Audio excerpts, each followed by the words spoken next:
Bonsoir à tous, nouveau test sauvage et nouveau décor. Aujourd'hui je tenais à vous parler de mon tout premier seinen. Pour ceux qui ne sauraient pas ce qu'est un seinen, je vous invite à aller jeter un œil aux vidéos que j'ai fait sur le sujet, les liens sont dans la description. Et ce premier seinen, c'est Gunslinger Girl. Et donc, Gunslinger Girl, c'est quoi? Il s'agit d'un manga sorti entre mai 2002 et septembre 2012, et que j'ai donc découvert dans mes années lycée. L'intrigue se déroule en Italie pendant les années 2000, où nous allons suivre le Bureau d'aide sociale, qu'on va tout de suite appeler BAS pour pas s'emmerder. Une agence dont la deuxième section est spécialisée dans la création d'enfants cybernétiques. En gros, sous couvert de soutenir de jeunes filles handicapées, le BAS va en faire des cyborgs et leur conférer un corps bien plus efficace et redoutable. Ouais, sauf que le BAS, c'est pas un organisme de charité. Il est financé par le gouvernement pour lutter contre le terrorisme. Les gamines sont soumises à un lavage de cerveau qui efface tout souvenir de leur passé, subissent un entraînement militaire intense et on les conditionne afin qu'elles soient incapables de désobéir à leur fratello, c'est-à-dire le grand frère qui en a la charge. En gros, ils en font des enfants soldats. Et si jamais vous vous demandez pourquoi des petites filles, la réponse est en deux temps. Primo parce que biologiquement, la greffe ne tient que sur des fillettes. Alors au fil de l'histoire arriveront les cyborgs de deuxième génération, qui là seront un peu plus âgés et tourneront plus autour des 15-16 ans. Deuxio, c'est que la plupart du temps, quand tu vois une petite fille, bah tu t'en méfies pas. Le principal inconvénient des cyborgs, c'est leur espérance de vie très limitée. On va donc suivre les principales fratries de l'histoire, à savoir José et Henrietta, Jean et Rico, Ilcher et Triella, Marco et Angelica, et les petits derniers, Alessandro et Petra. Mais même si les fillettes sont des machines à tuer, psychologiquement, elles restent humaines. Elles ont leurs loisirs et leurs préférences, mais également leur handicap et leur manière de percevoir le monde. Rico est une ancienne tétraplégique, qui apprécie à ce point de pouvoir bouger par elle-même qu'elle voit le monde de façon ultra positive. Claes est une solitaire qui passe ses journées à lire et s'occuper de son jardin. Triella, qui souffre d'endométriose et qui est à la fois la plus mature et la plus protectrice des cyborgs. Et les grands frères ne sont pas en reste. José qui gâte Henrietta comme si elle était réellement sa petite sœur, Jean qui traite Rico comme un simple outil et n'hésite pas à être violent avec elle, Ilcher qui est très mal à l'aise avec Triella et ne sait pas comment la traiter, et toutes ces relations vont évoluer au fil de l'intrigue, en fonction des liens qui unissent ces fratello, ou tout simplement des événements qui vont se passer en parallèle. Et si de manière globale on est plutôt convaincu de lutter du côté du bien, bah il y a pas mal de points plus ou moins subtils pour nous rappeler que le gouvernement, c'est pas géré que par des types bien. Le BAS peut être contraint d'exécuter des personnes qui n'ont rien à voir avec le terrorisme uniquement pour satisfaire leurs mécènes, et les cyborgs se doivent d'éliminer tous les témoins, y compris les enfants. De leur côté, certains terroristes ont une véritable raison d'être. Ils ont un passif, un background, leur désir d'attaquer le gouvernement il sort pas de nulle part. Et si certains peuvent s'enfoncer dans le radicalisme, d'autres, au contraire, peuvent perdre leur motivation à combattre. En bref, c'est une œuvre sérieuse qui sait être intelligente. Ça n'empêche pas d'avoir des défauts. Peut-être que je l'avais un peu trop idéalisé dans mon adolescence, et qu'en la relisant récemment, je me suis rendu compte que c'était pas complètement parfait. Alors on peut parler du dessin qui m'a un peu fait tiquer pendant les 2 premiers tomes, mais l'auteur s'améliore très vite. Quand on passe de ça à ça, vous n'allez pas me dire qu'il n'y a pas eu d'amélioration, mais c'est vrai que ça reste toujours assez gênant au niveau de l'aspect des scènes d'action. Il m'est déjà arrivé de devoir relire certains passages pour être bien sûr de ce que je regardais, parce que par moments, c'était quand même assez vague. Pour le scénario, autant j'ai pas de vrais reproches à faire à l'histoire, si on accepte la romance entre Alessandro et Petra qui sort d'absolument nulle part. Alors oui, ok, il y a certains points logiques dedans, mais bon, pour moi c'était en trop. Ou encore le fait que certains personnages n'apparaissent que pour mourir. Un exemple, à un moment tu as une mission très dangereuse qui va se dérouler, t'as 2 gamines qui sont présentées, c'est littéralement la première fois que tu les vois, c'est qu'elles vont pas survivre.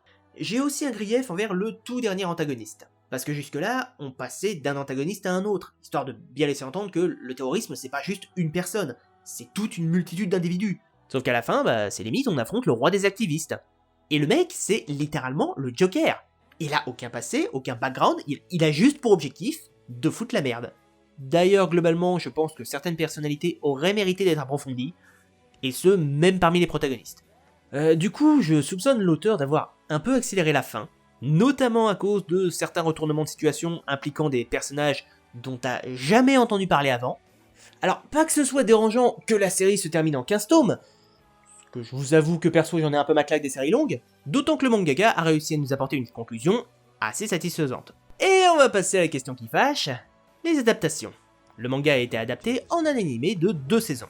Alors autant la première a pas grand chose à se reprocher, si ce n'est un rythme un peu lent, Si, je peux vous assurer que le rythme est lent. La saison 1 dure 13 épisodes et elle couvre à peine les 2 premiers tomes.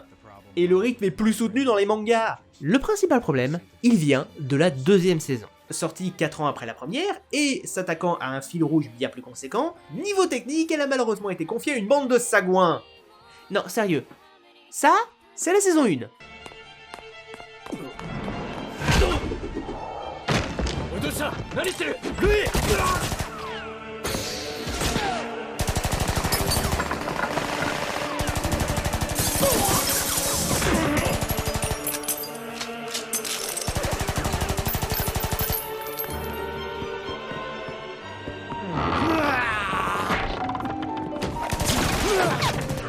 Bien, très bien.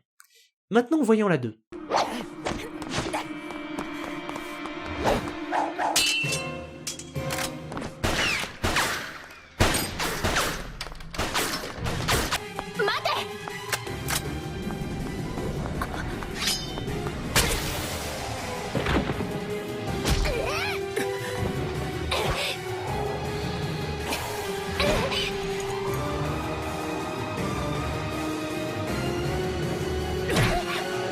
Oh mon dieu, mais c'est immonde!